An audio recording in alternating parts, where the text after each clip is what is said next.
Hello there mga peeps! Andito po muli tayo sa panibagong update for San Tevi, San Pablo. Ito pong nasa right po natin na may mga pavements pa lang at saka yan may apat na pong naitindig po na unit. Yan po yung part ng Block 26. No, pagdating kay Block 26 medyo malawak-lawak siya kasi even itong nasa tapat na mga tapos na pong unit, Block 26 pa rin po siya. And kung mapapansin nyo rin, dito sa Block 26 nakasentro ngayon yung construction or completion ng mga units. Then ito pong kasunod po ng Block 26, yung wala pa po na i-construct na unit, iyan po yung Block 33. Then yung next po, yung nasa side naman po, yan po yung Block 32. Ito rin pong nasa kanan ko po na bahagi, yan din po ay Block 26. Kaya dun sa mga kumuha dito sa part ng Block 26, yan na po yung update natin for Block 26. Madalas din umuulan dito kapag hapon kaya medyo nakapag-drone na kami, gabi na po. Dun sa mga interested na mag-avail dito sa San Tevi, mag-message lang po kayo. Nandyan lang po yung number namin sa screen. And pwede nyo rin po kaming i-reach out dun sa aming Facebook page, Gigante Real Estate Services. Mabanggit ko nga pala mga peeps, may naghahanap sa akin kasi may nag-message sa akin yesterday, naghahanap ng pwedeng i-Airbnb, pwedeng rentahan nila dito sa San Tevi na transient or kaya sa Sabana kung may available. Actually, dun sa mga hindi aware, marami na po nagpapa-Airbnb ng unit nila. Especially dun sa nakita ko sa Sanera, Camellia, and Greenville, may mga nakita na ako doon. And lately, yung nagpa-reserve sa akin na client from Manila, yan, nag-rent din sila through Airbnb sa Sabana. And dahil hindi sila taga San Pablo, ang ginawa kasi nila, nag-Airbnb muna sila dito sa San Pablo, then in-experience muna nila kung anong meron dito sa San Pablo. Then saka po sila sa akin nagpa-reserve sa San Tevi. Tinanong ko nga sila kung magkano yung book nila per night, kasi yung nakuha nila is Manor Classic. And alam nyo ba na 3,000 plus per night siya. So yun, may idea na kagad tayo dun sa mga gusto mag-invest. Imagine niyo yung 3,000 i-times nyo for 1 month. O pagpalagay na natin nasa 25 days na lang na meron nag-occupy nung inyong unit. Diba, mas maganda, may unit ka na, kumikita ka pa. Anyways, balik muna tayo sa update. Ito po ay part pa rin po ng Block 26.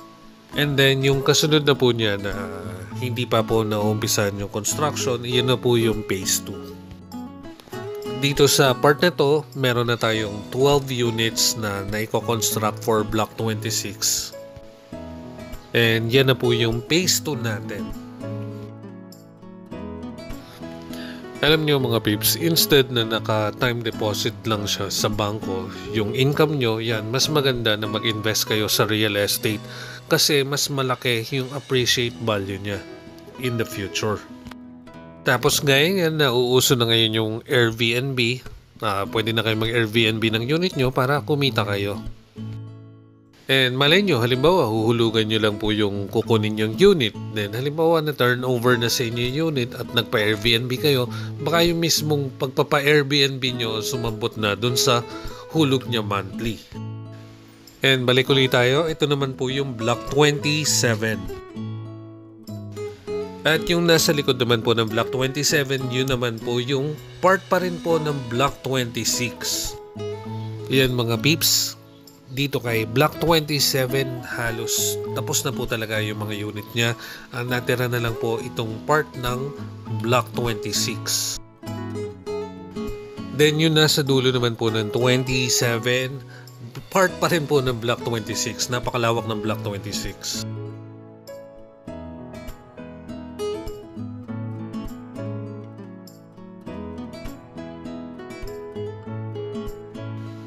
Then after naman ng Block 26, nasa likod po yung Block 22.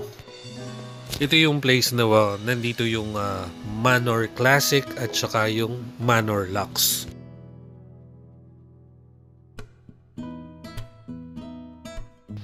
For Block 22, yan makikita nyo pa lang po kung ano po yung na-construct dito sa part ng Block 22.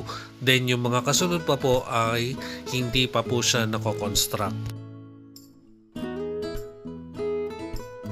Then itong maliwanag na nasa gitna naman po, yan naman po yung part ng Block 25.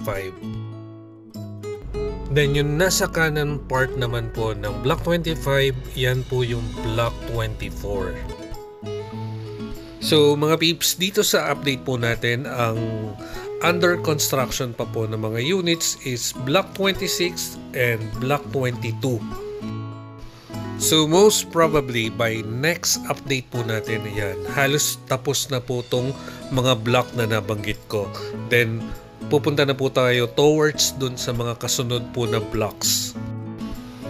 Yun po yung Block 33 at Block 32.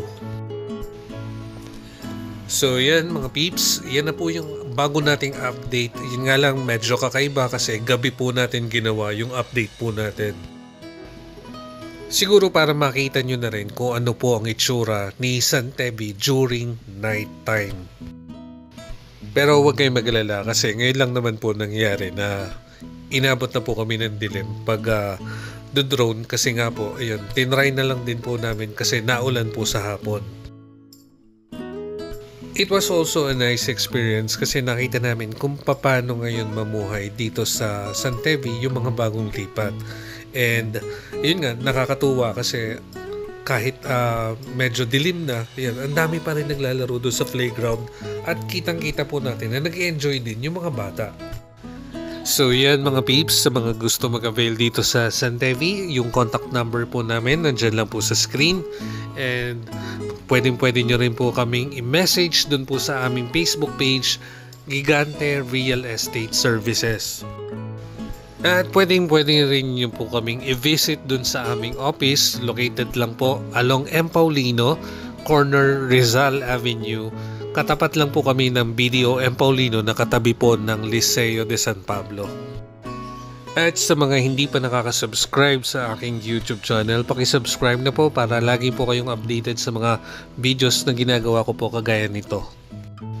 And huwag nyo rin pong kakalimutan na i-like and follow po yung aming Facebook page. Yan, para mas marami pong makakita po ng mga pinopost po namin. There you have it mga peeps. Yan na po yung update po natin for San Tevi, San Pablo.